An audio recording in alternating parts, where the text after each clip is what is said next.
no. Definitely sit down. or you'll be really disappointed. Please. I just want to say muchas gracias so much to the wonderful, wonderful crew that we had up here. My husband, who I hope many of you will meet, who's sitting up here, is half Mexican. And I don't know exactly what they were saying during the song of the equality of women and men, but he just could not stop crying. And then I couldn't stop crying. So now I'm all emotional already, which is not a good way to start. I also want to thank the wonderful, wonderful organizing committee. They have been just incredible as they've corresponded with me, and this is an amazing conference, and I know all of you appreciate it. I particularly want to thank them for the birds, because they knew this was my favorite quote, the two wings of a bird, and it's perfect. Thank you. But actually, I'm not speaking about that today. I'm speaking about justice. And justice is something that is super complex in the Baha'i faith. It's an amazingly unique, radical concept that the world needs today. I don't really know what it means, still trying to figure it out, and that's what we're going to do together for the rest of this morning. Baha'u'llah tells us that justice is, in this day, bewailing its plight, and equity groaneth beneath the yoke of oppression. And I want to pause on that for a moment, because this was written by Baha'u'llah over 200 years ago, but our dear speaker just before me reminded us that in the Rizwan message of 2018, the House of Justice affirms and confirms that the level of oppression and the situation of the world of Baha'u'llah at that time when he spoke those words are the same as they are now. And so I'm going to read it again. Justice is, in this day, bewailing its plight, and equity groaneth beneath the yoke of oppression. The thick clouds of tyranny have darkened the face of the earth and enveloped its peoples. Through the movement of our pen of glory, we have, at the bidding of the omnipotent ordainer, breathed a new life into every human frame, and instilled into every word a fresh potency. All created things proclaim the evidences of this worldwide regeneration. This is the most great, the most joyful tiding imparted by the pen of this wronged one to mankind. Wherefore fear ye, O my well-beloved ones. Who is it that can dismay you? A touch of moisture sufficeth to dissolve the hardened clay, out of which this perverse generation is molded. The mere act of your gathering together is enough to scatter these forces of vain and worthless people. This is the age that we're living in. This is the situation that justice is facing, and this is the power of every single person in this room. We're living at a very historic time with exciting opportunities. The slides that were shown earlier, where the brightness of the light of each one of us in this room, each person who's aware of the revelation of Baha'u'llah and who holds in our hearts the light of Baha, is able to shine more brightly now than before. The situation is darker now than it was before, and it gives us new opportunities.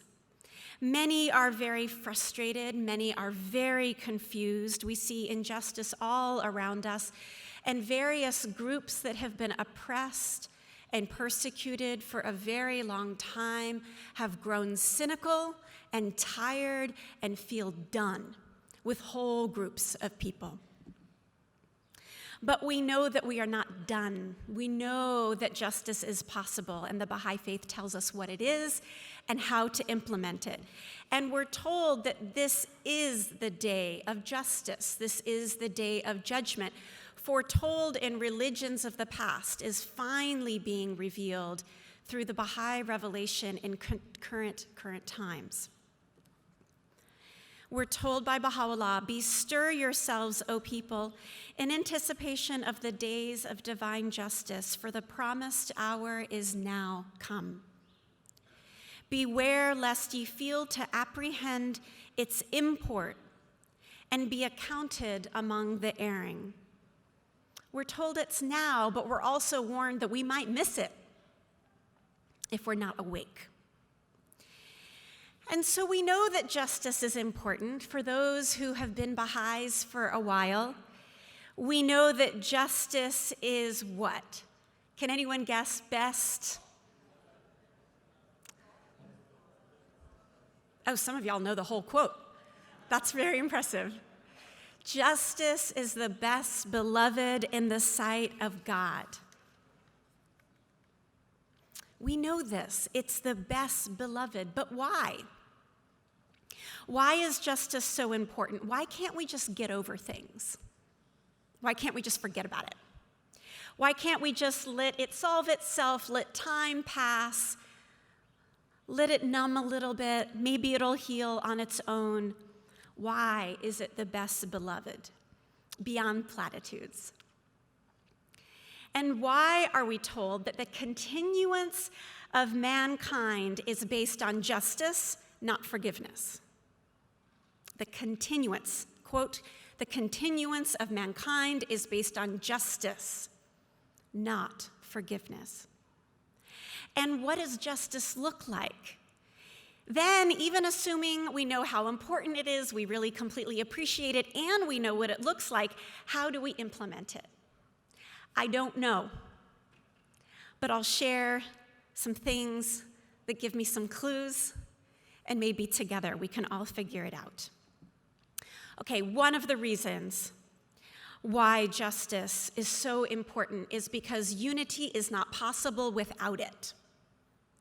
And unity is the primal point around which the Baha'i faith revolves. Oneness is the central principle of the Baha'i faith. You know, we teach our children the oneness of God, the oneness of religion, the oneness of humanity.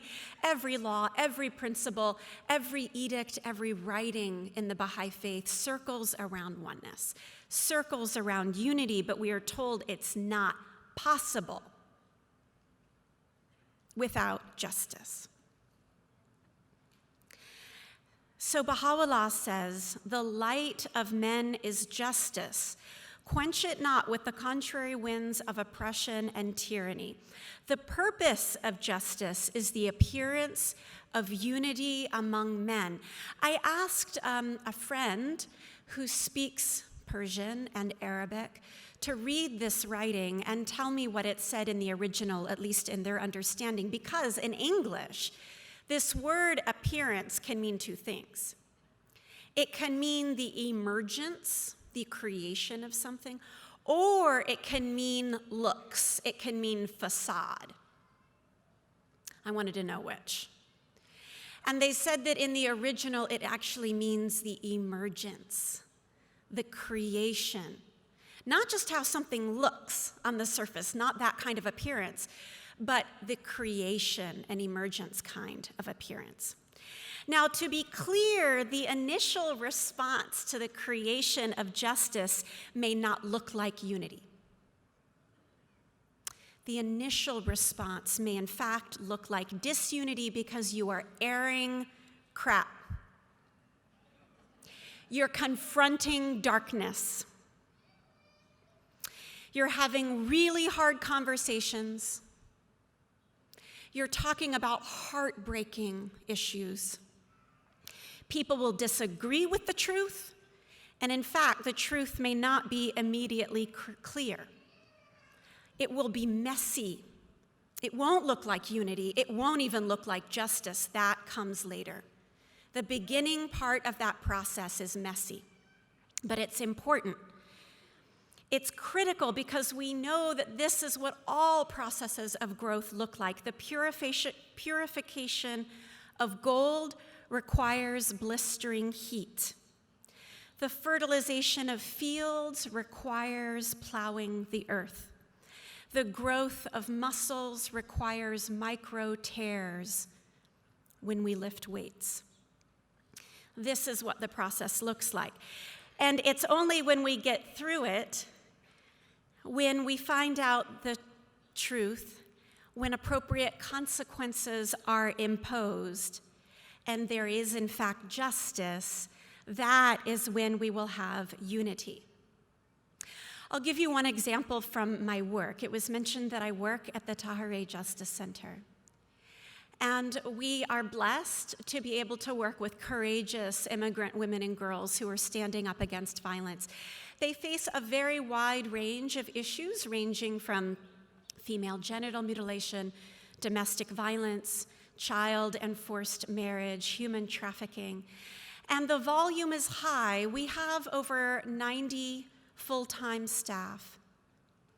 Our annual budget is about $10 million a year. And we're litigating at any given time around 1,000 cases.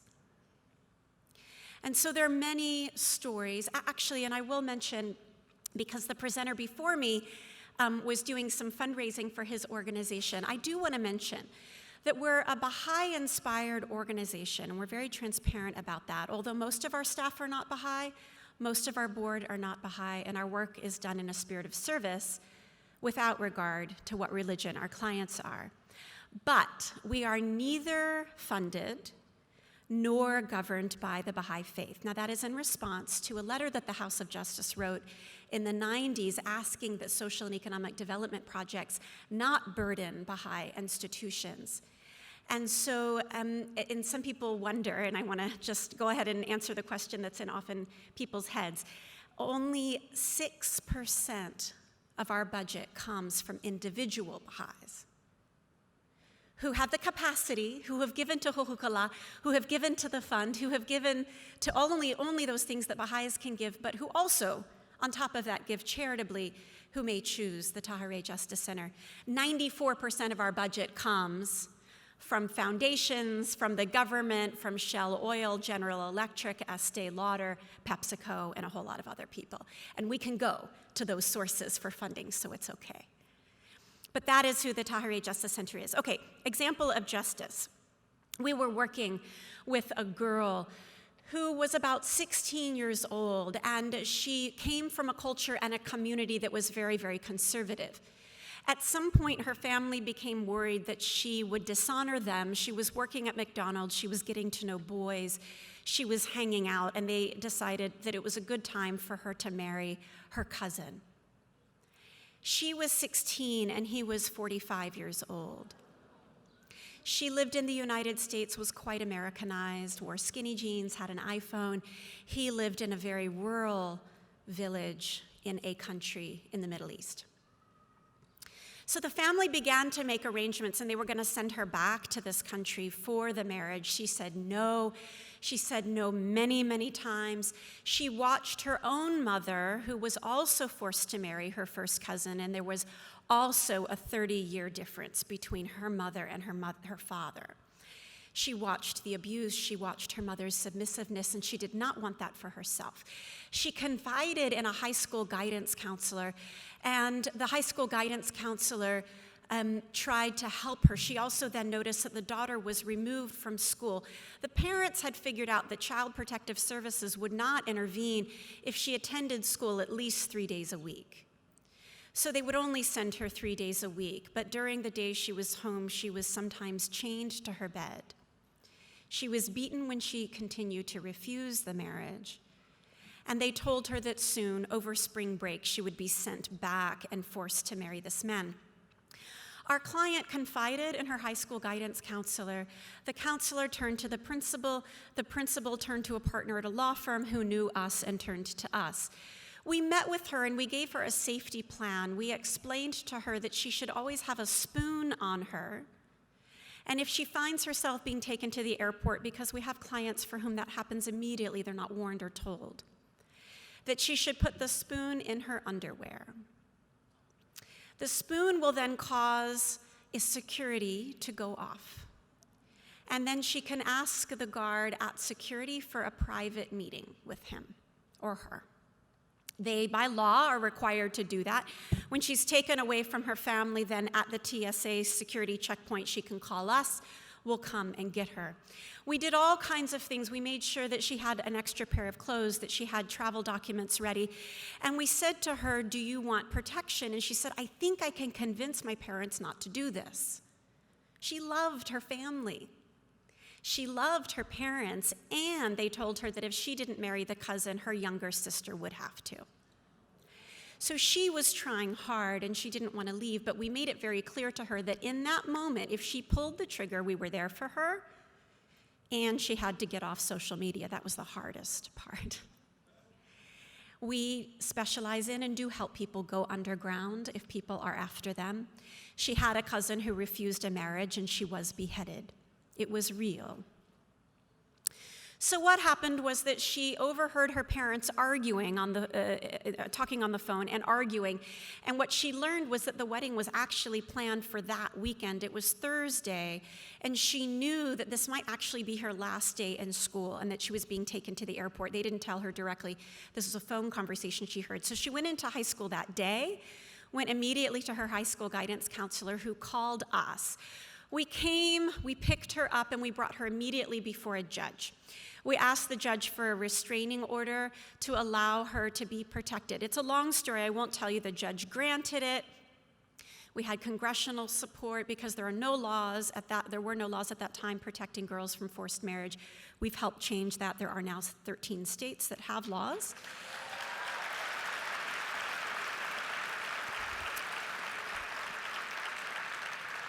But at the time of this case, there were none. So we went before a judge. Child Protective Services said that they couldn't intervene because there wasn't a documented pattern of abuse. The judge said, I'm going to do this even though I don't have the legal authority, and looked at Child Protective Services and said, so sue me and let's make law. And so what ended up happening was that she went underground. She lived with a Tahirih Justice Center board member for a period of time. She had to get off all social media because they knew they could find her, and she was withdrawn from school. What happened then was that her parents were surprised that they couldn't make this happen. They were embarrassed because the wedding was scheduled, and they lost a ton of money with all of the caterers and everything that had been planned. After about 3 months, they said, we've decided to completely forgive you, and we want a meeting with you. And so we had a guardian ad litem. There was an Arabic-speaking attorney who was representing her, and she came to this meeting. And the meeting went something like this: we've completely forgiven you. All is well. You won't have to marry. Go home. It was too good. Wasn't really accurate, and we knew that.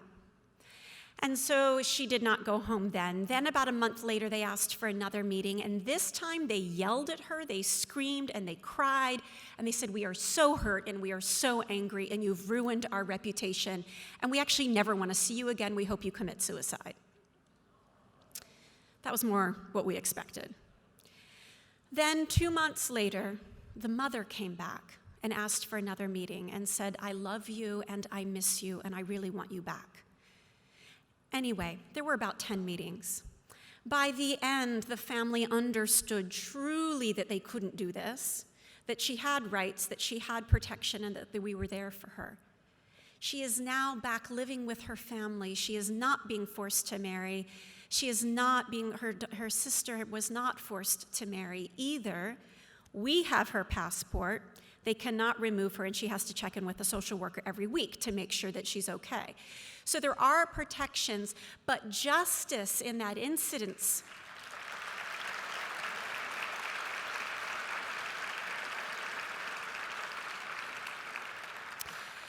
justice led to unity. Didn't look like it in the beginning. It was super painful.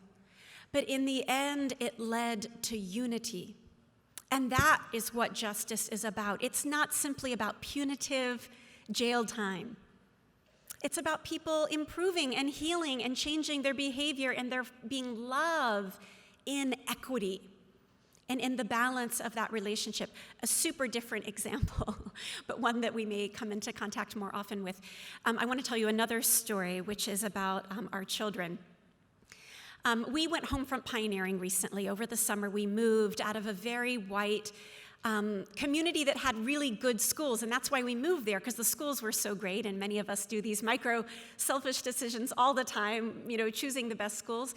But we ended up in a super privileged community. People weren't particularly nice, but they weren't mean either, and this was kind of our existence for a while. We decided to homefront pioneer. We now live in a community, and our kids now go to schools where they are minorities. And they love it, and people are so kind and so nice, and the teachers and the administration worry about character in a way that at the other school we were at, they didn't. One day I got a phone call. I was in a meeting, and my cell phone happened to be turned all the way up, and so everyone could hear, "Hi, this is the principal. I have both of your children in my office." And everyone who was in this meeting heard that and went, "Do you want us to go? Should we leave?" And I thought, oh gosh, okay, yes. So they had our 7-year-old and our 11-year-old in the office. And she started and said, so I need to tell you about something that happened, and we have had witnesses, and we've had a justice process, and now we understand it. I'm calling you to explain what happened. She said, so there was a 6th grader who farted in a chair. And they moved the chair to another table where the 1st graders sit, and your son sat in the farty chair. And everybody laughed, and they thought they were laughing at him. He got very angry, and he cried, and he felt this was an injustice. And then a teacher got angry and yelled, and they defended, and apparently there was big drama. There might have been a physical altercation, I'm not sure. And then she said, we got witnesses. We gathered witnesses. I talked to them one-on-one. They explained that it was a misunderstanding. They weren't laughing at him. They were laughing at the chair. They were sorry they farted in it. And they explained this whole process, and then they had our 2 children in their office, and the resolution was justice and unity. And the principal did this, and I was so amazed and thought, oh, this is a good parenting lesson for us. We should do more of these kinds of justice inquisitions, getting witnesses to all share, circling back to everyone, making sure that everyone understood it was all really just a misunderstanding. So there's little j justice, there's big J justice, and we can all work on them on many, many levels. Okay. Another reason why justice is so important is because it's the foundation of the new world order. I mentioned before the quotation around the continuance of society depends on justice and not forgiveness. But the thing that's amazing about the Baha'i faith is we have this notion of justice, this really strong notion that justice is even more important than forgiveness and best beloved in the sight of God, and like all of society is dependent on it. On the other hand, well, it's the same hand, but it's not really. It's like the same body, but it is really the other hand. We have this very, very, very high bar notion of forgiveness. And they operate simultaneously, and they are, to some of us, confusing. It's hard to see how these 2 things operate at the exact same time.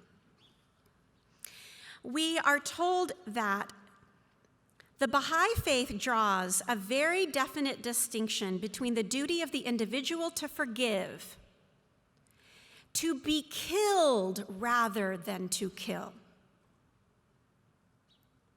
and then the duty of society to uphold justice. So we have this segregation of duties. As an individual, if you are bullying me, if you punch me, if you have a gun to me, I would rather be killed than to kill. But society, advocates, allies, institutions, agencies, and structures have to be implementing justice, and they are 2 separate and segregated roles. And in order for them to work, we have to all serve as advocates, because it's not the victim's job to do that. The victim's job is to completely forgive. In Some Answered Questions, it's a long chapter. I highly recommend that you read it. It's entitled The Treatment of Criminals. And Abdu'l-Baha explains this. He basically says, and he uses the example of a wild Arab. I don't know why he uses this example, but he says that if this person comes at me with a sword, I will not defend myself and I will immediately forgive him. But if he comes at you with a sword, I'll defend you with my life. Do you see the difference? Completely different.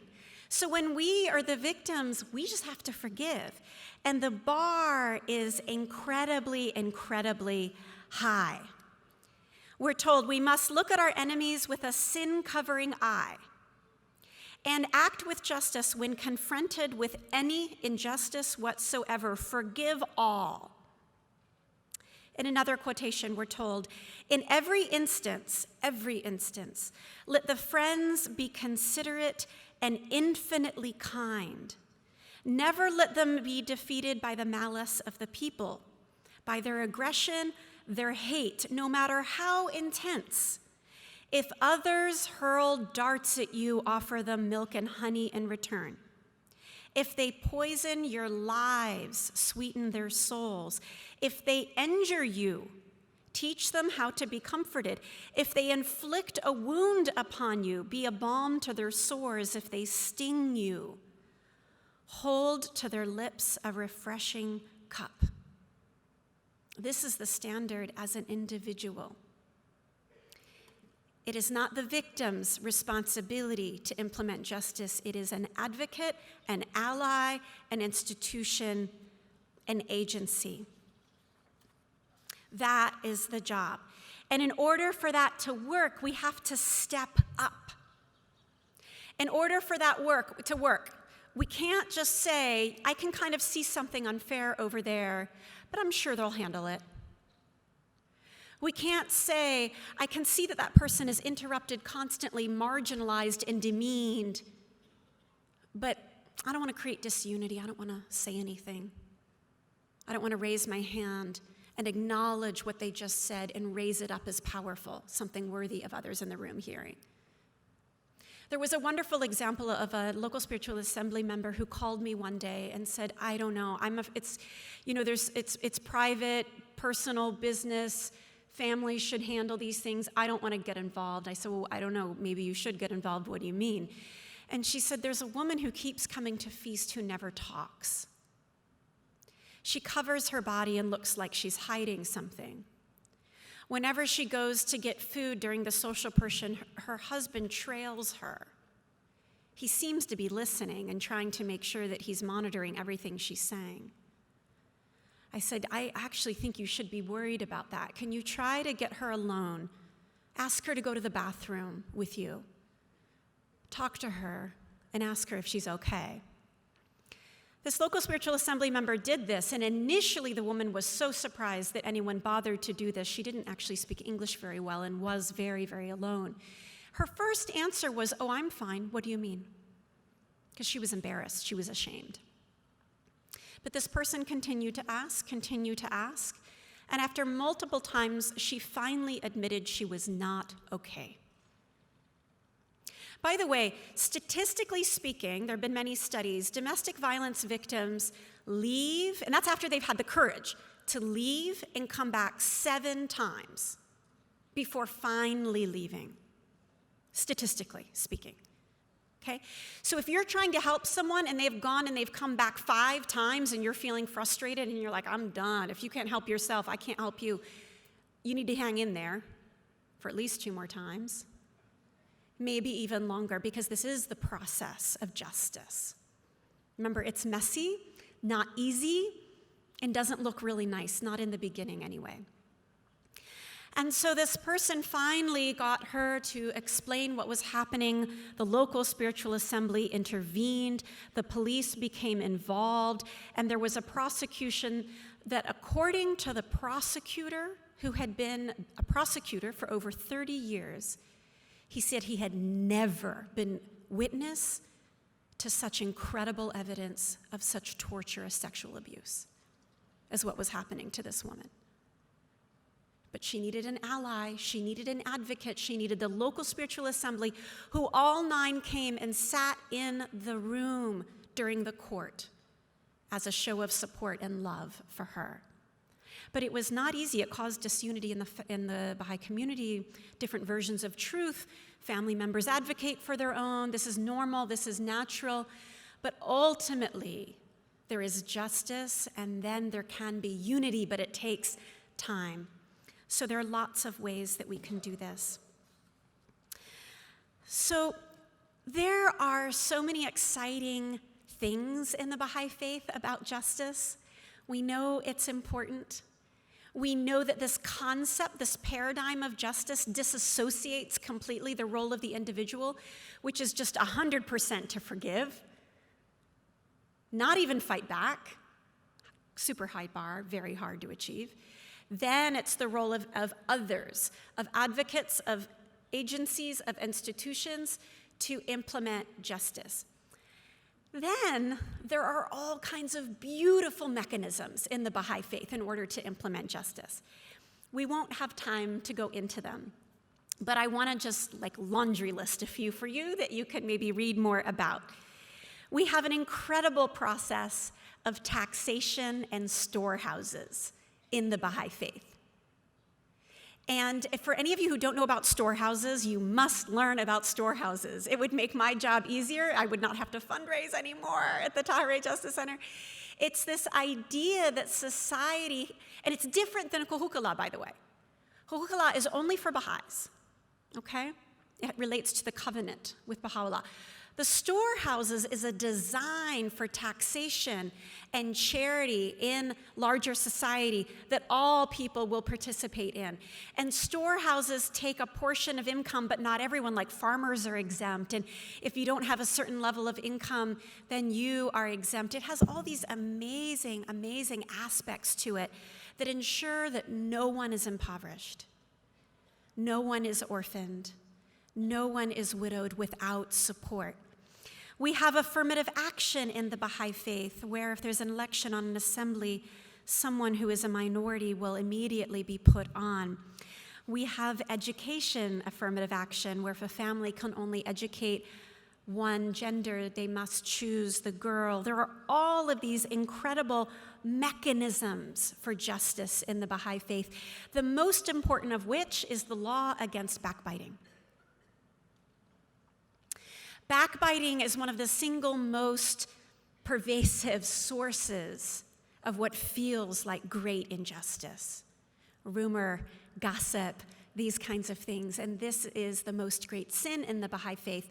So there's so many. It's very exciting. I get really riled up when talking about justice and all of the incredible ways that the Baha'i faith has in order to implement it.